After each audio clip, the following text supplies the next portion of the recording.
Welcome to another edition, actually a special edition of Foresight TV. I am really excited to be talking to Beth and Caroline about the new study on COVID and its impact on the senior living industry. But before that, we're going to start with our little video intro.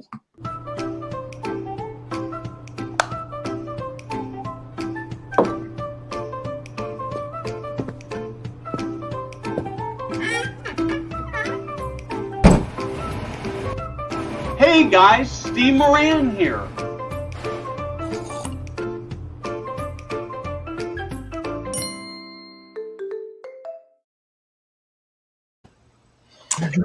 So I love that. We put that up about 3 months ago, and I still love watching it every time. And I realized just a few weeks ago that they even have my crooked glasses. Yeah, it looks like you.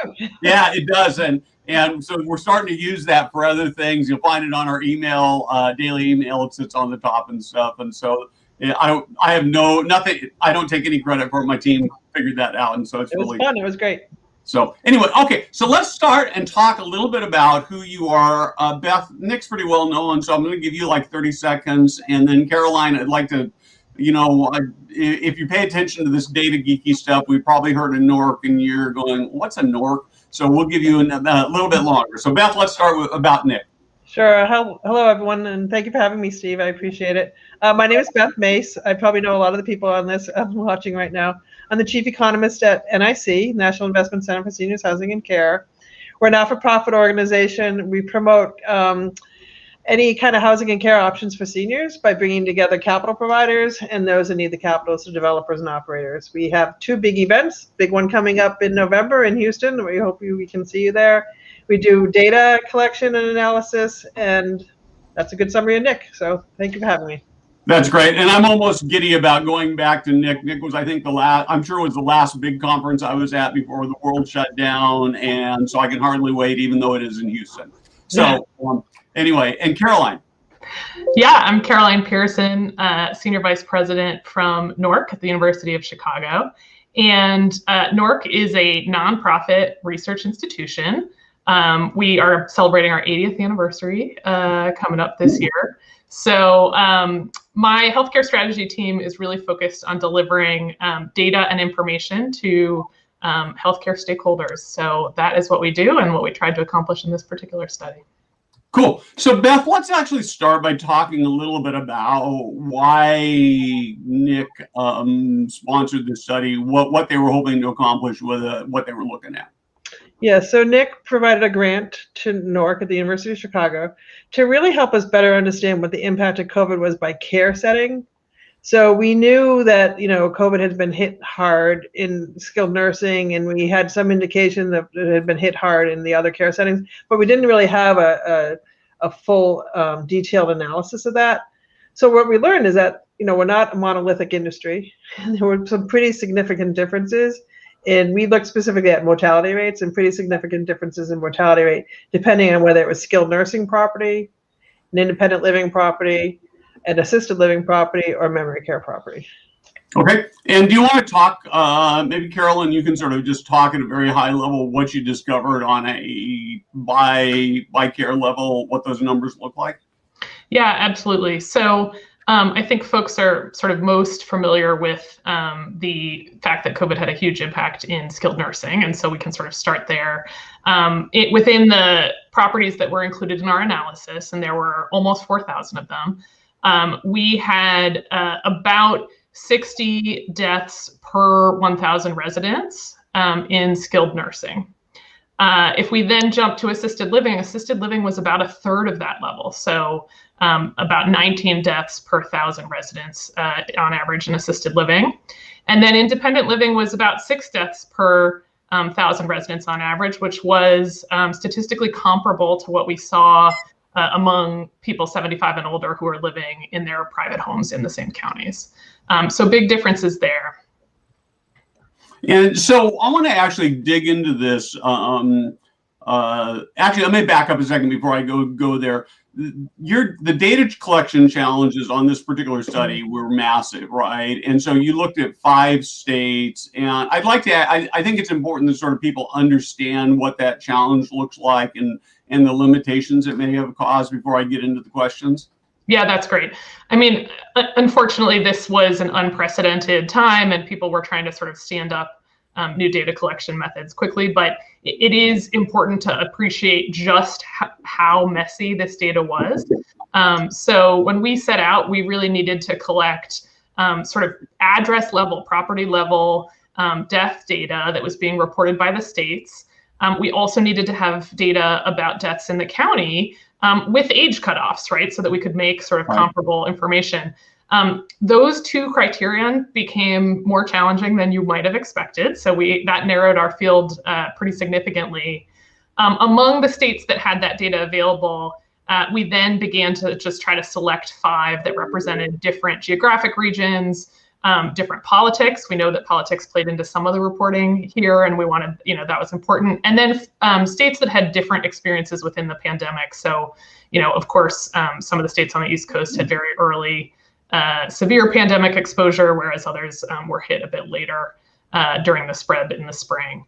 So that was one of the issues. The other issue is actually the state data and the federal data didn't always match. So this was a really big sort of data cleaning, data matching exercise. And at every juncture, we really attempted to take some of the most conservative estimates possible. So if we had 2 reports from different sources, we took the higher number of deaths and to have a really conservative estimate. And then we also had to overlay to determine whether it was an IL or an AL property. We had to overlay the NIC map data. So a shout out to all those who may be on this call, provide NIC the data, because without that provision of the NIC map data, we wouldn't have been able to determine if in fact it was an independent living, an assisted living, or memory care. So that was another layer. So we had to make sure that we were working in counties and in areas that had sufficient map data to be able to make that linkage to identify the property type. Gotcha. So one of the other things that we know, and I don't know whether it had any impact, and Beth, I'm sure you know the numbers off the top of your head, but I know that for instance, Pennsylvania has a much higher senior living market penetration rate than I think any other state in the country, right? And parts of Pennsylvania, Oregon, and Washington are pretty high, in Minneapolis. Okay. And so do you see any, do you feel like that had any impact on it, or did it maybe just make data collection easier? Well, there was a modeling aspect that we did because there were certain states that had higher penetration of COVID. So Caroline, maybe you can talk a little bit about the modeling that we do to sort of make apples and apples between states. Yeah, absolutely. So we reference in the report adjusted death rates, and everybody says, well, what did you adjust? And what we did is we did a big modeling exercise, which was effectively trying to control for differences in the COVID case rates in any geographic area. So if you happen to have more senior living properties in a place that had a very high COVID death rates, like Pennsylvania, we didn't want the distribution of the properties to be affecting the numbers. So we've controlled for the death rate in each county so that you're sort of looking at apples to apples across geographies. Right. And the other areas I understand that you had to adjust is that when you look at sort of the age cohorts coming out of the government data, it sort of puts everybody who's age 75 and older in a single category, which is fairly different than what you see in a typical senior living community, which tends to skew older. Is that? Can you talk a little bit about that? Yeah, most of the so the average ages in senior living tend to be in their 80s. 75 and older was the best comparison group that we could get in the county, but certainly that plays a factor and may really sort of understate the how well the independent living properties did if they had somewhat older adults. Typically, independent living has an average age of about 82. And then 75, of course, being the youngest deaths captured in our traditional housing cohort.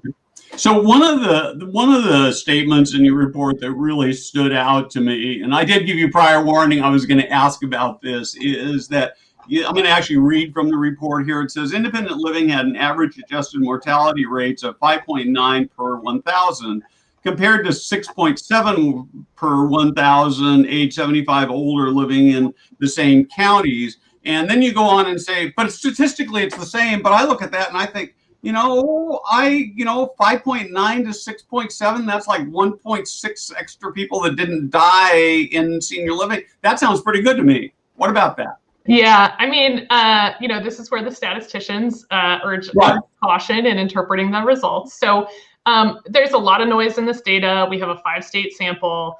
We spent a lot of time trying to get the sort of error bands correct. And so effectively what this says is the confidence interval on that 5.9% is broad enough that it's sort of statistically the same as the county.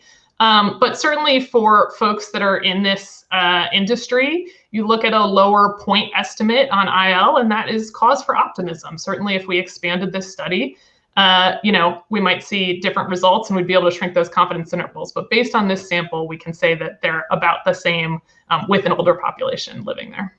So I always heard that you could make your data say anything you wanted to do, and it sounds like you're doing the exact opposite here, because I'm looking at this and thinking if I were an operator or salesperson in senior living, even given the caution that you had, this would be something that would be really important to talk about, because at the very worst, it says we're no worse, and it would maybe even suggest, even though from a statistical stand that's not true, ultimately, it is actually a better number. So I would just say to say that we are the same is a pretty good outcome, right? People were really worried that in congregate settings that you were a hostage to this, to the coronavirus, right? And what we've shown is that in fact you weren't. If you're in independent living, you had the same risks as if you were the general population. Yeah. So one of the let's actually get to the really cool stuff. There's so many places I can go with this, but you actually have probably the coolest numbers in this whole report are the number of communities that had no deaths. And can you let's just riff on that for a little bit for me, because those numbers were actually shockingly higher than I thought.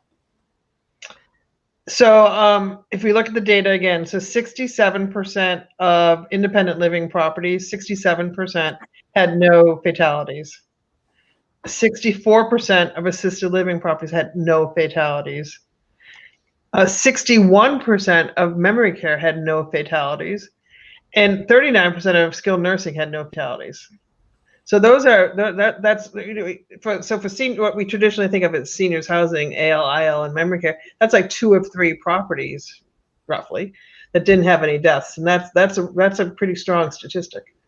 Yeah, I mean, of course, the flip side is that 1 in 3 did, and let's not minimize that.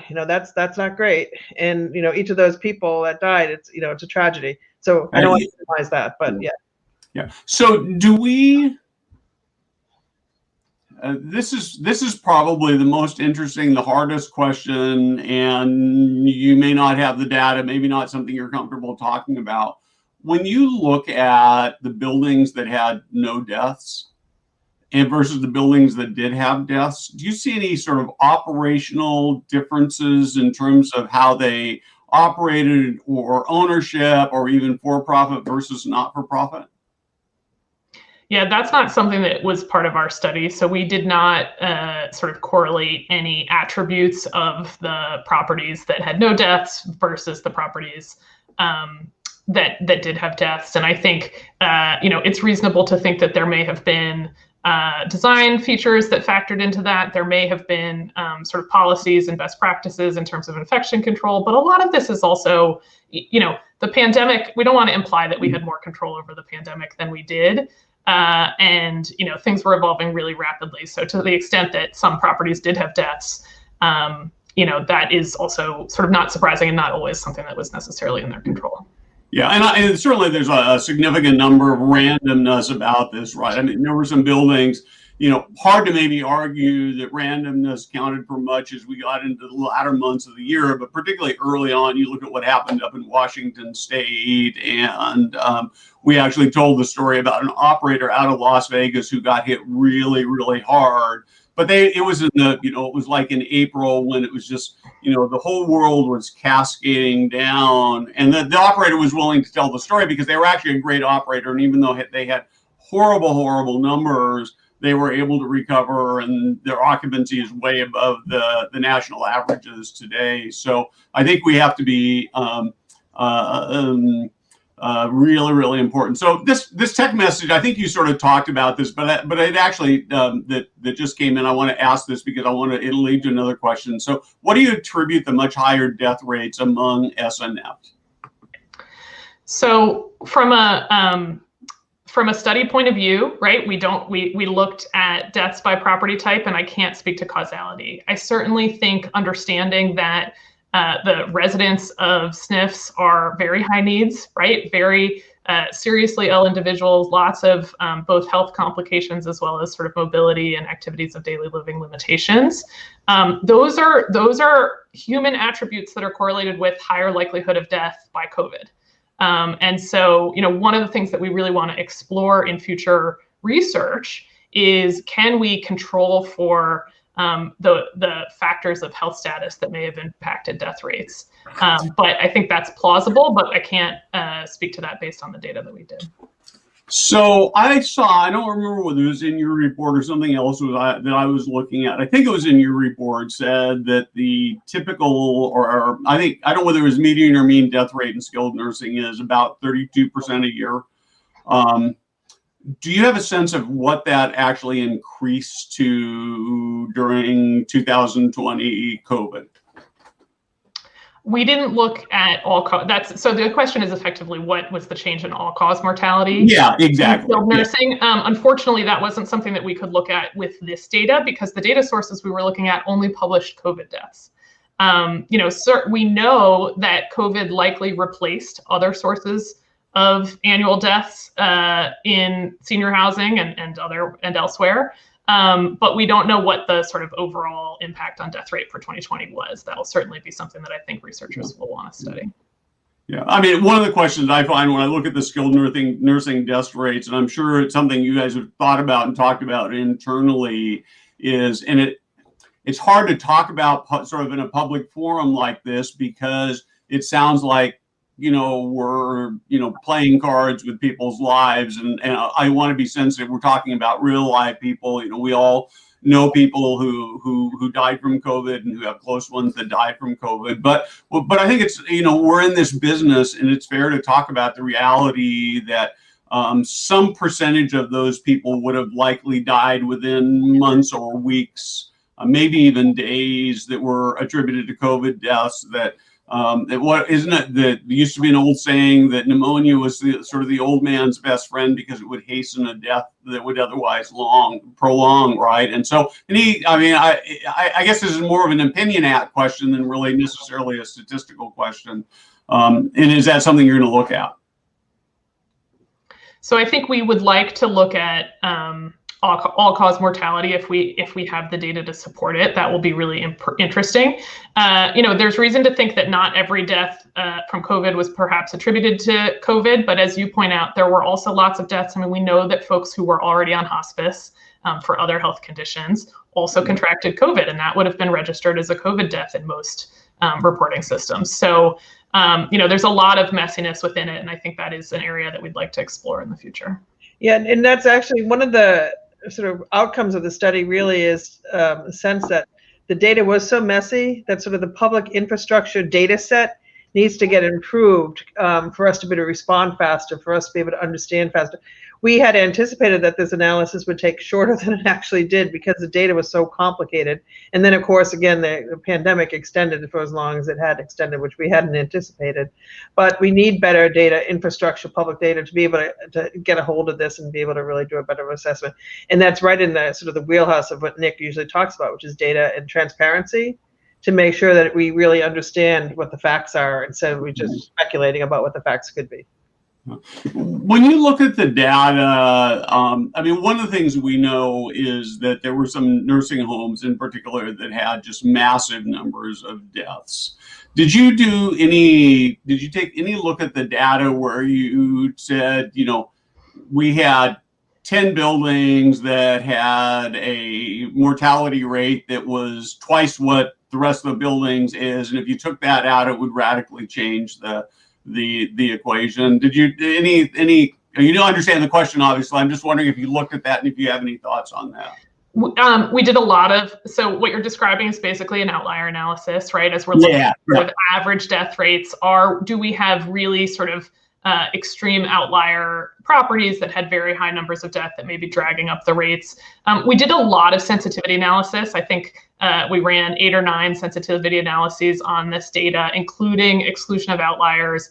And actually, we found completely consistent findings across all the sensitivity analysis. So then, the point estimates change slightly, but the general pattern of the data is very consistent, kind of regardless of some of these adjustments that we examined.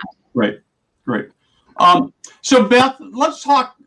So I tend to be, when I look at these issues, it's kind of easy to get sort of get excited, interested in the sort of the data details. But at the end of the day, the data is only meaningful if you look at this in terms of what it means to operate. In our particular case, what does it mean to operators and what does it mean to consumers? And so let's actually start.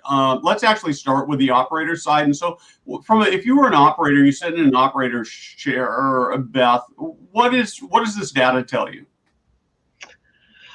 I think it tells me, first of all, that some of the ways that the pandemic was portrayed in the press wasn't very as accurate as it could have been, because it was sort of everything was whitewashed as the same, and mostly everything was whitewashed as skilled nursing. And as Caroline pointed out, skilled nursing was the most affected sector, and that's because of the frailty of the people that reside there.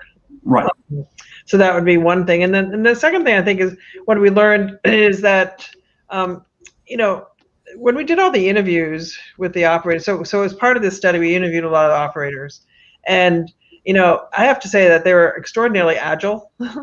That they had just challenge after challenge after challenge. It was like a marathon of challenges that lasted much longer than anybody had anticipated, and they responded the best they could with the information that they had at the time. If you go back to March of 2020, we didn't know if this was an airborne disease. We didn't know what was. We wiped down everything. We didn't know anything. So you had to get through that. Then there was no PPE. Then you got through PPE, and then we didn't know about testing. And then you got through testing, and then through the whole course of this were all the challenges of staffing. And then after the staffing, it just went on, and then you didn't have any movements, and you didn't have any occupancy. So it was really challenging. So I think operators and seniors housing should, sort of pat themselves on the back that 2 or 3 properties, they did amazing effort. It was an industry that didn't shut down, unlike the restaurant industry or the hospitality industry. They kept on working under extraordinarily hard times and challenges. So I think that a lesson would be learned that they were in fact able to respond as fast as it was probably humanly possible, quite honestly, and they were really agile. So I think that in fact 2 of 3 properties didn't have any fatalities. It's pretty good. Yeah, no, to me, the numbers, I was actually shocked at the numbers at how good they were in terms of the number of properties that had no fatalities at all.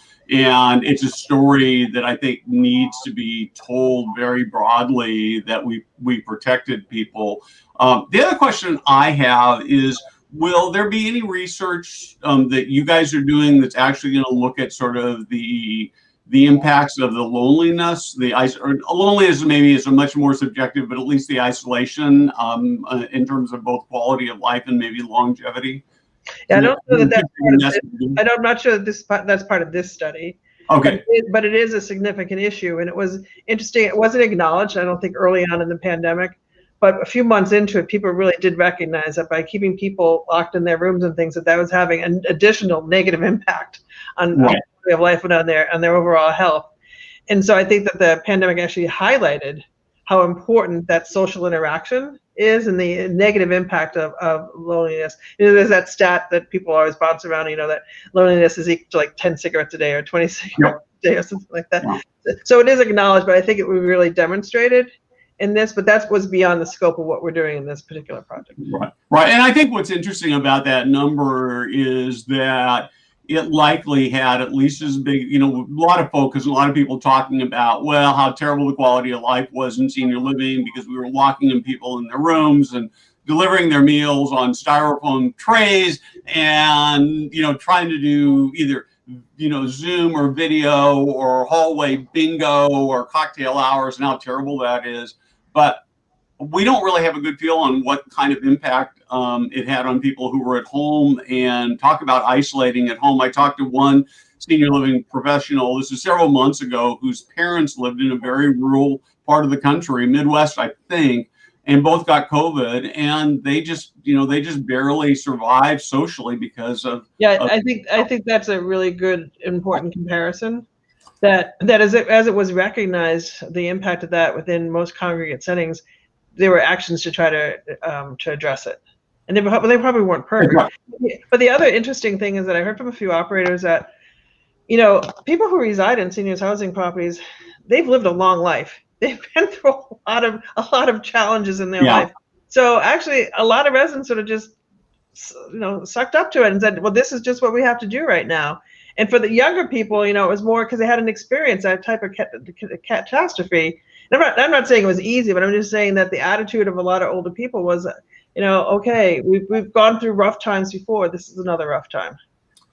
That's right. Well, it sort of speaks to the same reason why the resident population has almost universally embraced vaccinations, right?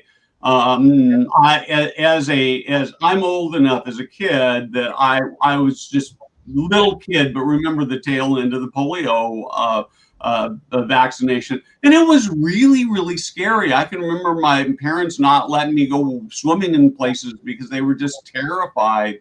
And we, our parents more than me, because I was still a little kid, but we were ecstatic when we could start taking the polio vaccination because we knew that it would change our lives. Well, my little anecdote like that is that I have a lot of siblings, and my mother didn't name one of my brothers T or Thomas because she didn't want, my last name is Burnham. She didn't want TB to be their initials because of the TB. I didn't. Yeah. So was that top of mind to her? So this is the same generation that's in today's housing. So they just have a different perspective that they came into it, I think. So let's just we're just about out of time, but I'd like to sort of just dig a little deeper and say, from a very high level, what was the thing that surprised you most? What's the big takeaway? And and maybe the other question we didn't really talk about is, if I were a consumer looking at this number, how should I this data? How should I be looking at it? And Caroline, let's start with the consumer side, because I do really want to touch on that. Yeah, absolutely. So I think on the consumer side, folks inside the industry understand that these property types are very different and their resident needs are very different. And so maybe these death rates don't surprise them. As like a general consumer of media, we've been talking about, deaths in long-term care, headlines about deaths in long-term care. And I think there is a widespread perception that all old folk properties would have been dangerous. And this data just really reveals that there are just such important distinctions here. And, it follows the pattern of resident need. And so I think as a consumer, thinking about where you want to live as you age, where your parents want to live as you age, as they age, we've got options here that were performed really well, lots of properties with no deaths, and really manageable death rates that don't suggest that congregate living is in any way inherently more dangerous than being in your home. And in fact, as we talk about loneliness, perhaps, added benefits worth weighing. Yeah. Beth, sort of big high level takeaways, consumers, operators. Yeah, well, did you want to mention the memory care that we talked about? Yeah, actually, let's do that. Yeah, I'm glad you mentioned that. So the memory care numbers are really confusing. And let me set the stage, and I'll let you talk about it. So I'm glad you brought that back. We talked about this before we went on air. So the study describes the memory care death rates as being statistically equivalent to the death rates in nursing homes. And yet, when you look at the number of buildings that did, the memory care buildings that did not have any COVID deaths, they're almost exact, just a little bit very similar to what they are for assisted living. And so that sort of doesn't seem to compute to me. So the data shows that 61% of memory care properties did not have any fatalities associated with COVID. Yet those ones that did have, so that 39% that did, there was a high concentration of deaths that happened there. And that kind of makes sense if you think about it, because it was very difficult. Operators reported to us once COVID got in, once the vaccine, once the virus got in, it was really hard to keep it from contaminating others, because it was hard to get memory care residents to pay attention to wearing masks, to doing the sanitation that was required for hand hygiene, to staying a distance, to not be afraid if staff members had on full equipment, with masks and everything. So it's very hard to implement the rules. They're much easier to implement, let's say, in an independent living property. So it was once we understood the sort of the vectors of how it got in, which was generally from someone from the outside bringing it in, we could limit that. And once you limited that, then you can limit the fatalities for it. But once it got in through, a worker or through in any kind of method that the virus got into the memory care unit, then it was very hard to stop the spread. Yeah. Yeah. And I think one more thing I would just add, and this is just sort of observational. I don't know that there's anybody's actually done the data, though it's probably possible to look at, is, we have had, nobody's really talking about death rates, or maybe not so much death rates, but spread of COVID in hospitals, both in terms of how many people contracted it in hospitals and how many people ultimately got it because it came out of hospitals. And I suspect that if we were to look at those numbers, they'd be shocking, and they'd make senior living look good, but maybe it's too scary for us to think about that. So I don't know. So anyway, thank you so much. This has been a great conversation. I love this data stuff. I think it really helps us. To me, I come away recognizing that even though lots of limitations, I think that the big number here is that we actually have a lot to be proud of as an industry. And I think, Beth, as you talked about, and as you talk about in the study, the way operators just changed and changed and changed and changed and changed again to protect residents and team members and do what they had to do is really a remarkable story. So yeah, and Steve, just so your audience knows, if they want to find out more information, they can look on the NIC website, www.nic.org, and they'll see a link for the study, and they can get access to the full report, including the press release and including the technical appendix, if anyone's so inclined. Yeah, we'll actually drop once we're done with the show, we'll go back in and drop links into the NIC website so they can access it easily from wherever they're watching this. Okay, So last shout out I just want to give to NORC, because they did a great job on this for NIC. So thank you. Yeah, no, this is really valuable stuff. In my mind, it means that we as an industry are growing up. I mean, Beth, you're the first ever full-time economist for the industry, and doing this data stuff is so important. So I can hardly wait till the next study you do. So again, thanks very much. All right, have a great day. Thanks, Colin. Thanks, Steve. Bye.